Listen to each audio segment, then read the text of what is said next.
MMA Rants and Raves UFC Fight Night. Kenny Florian versus Takanori Gomi. You know what, guys? Let's look at this fight. Let me talk about Kenny Florian first. This is a guy, one of the most dominant fighters in the lightweight division right now. Probably one of the most dominant lightweights in the world. He's very talented as far as his Brazilian Jiu-Jitsu. I don't think anybody is as good. Maybe BJ Penn is as good as on the ground as Kenny Florian. Most of his victories have actually come by submission. So he's very talented on the ground. Striking is very good. He's also pretty big for a lightweight. He's 5'10". He has a very good reach. So this gives him an advantage in the striking game over most lightweights. He holds notable wins over the likes of Clay Guida, Huerta. He beat Joe Stevenson. And even BJ Penn, I saw that fight. He kept on pressing BJ Penn against the cage many times. I mean, this guy's a physically strong guy. He can push people around.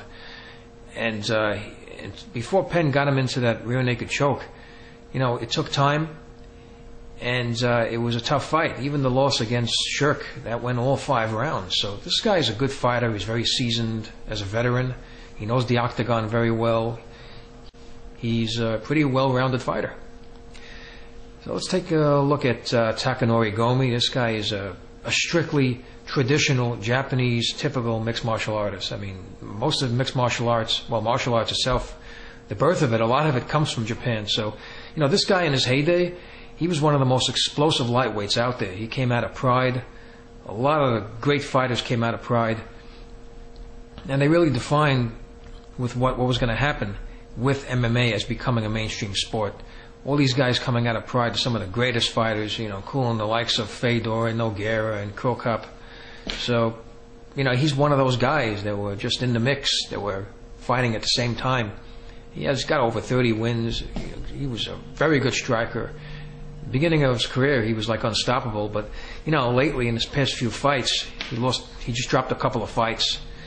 And it just seems that he lost some of his striking ability as he used to have. He's not as dominant in the striking game as he used to be, and he used to depend a lot on that. And his wrestling is still okay, but it just seems that to me that Florian, if you compare it to Florian, is more on a momentum situation. I mean, especially that fight with Guida. Guida is not an easy guy to fight, and a difficult guy to submit. This is a very, very tough guy, especially on the ground, which is where he makes his living, taking guys to the ground. And, you know, he got him in a rear naked choke, so that's an impressive win. The guy's very skilled in the octagon. Like I said, he's experienced, knows his way around. He's a very well-prepared fighter. Everybody says that about him, and it seems to be the case. I mean, all his fights are good fights, whether he wins or loses. Now, if you look at Gomi, he's coming from Pride.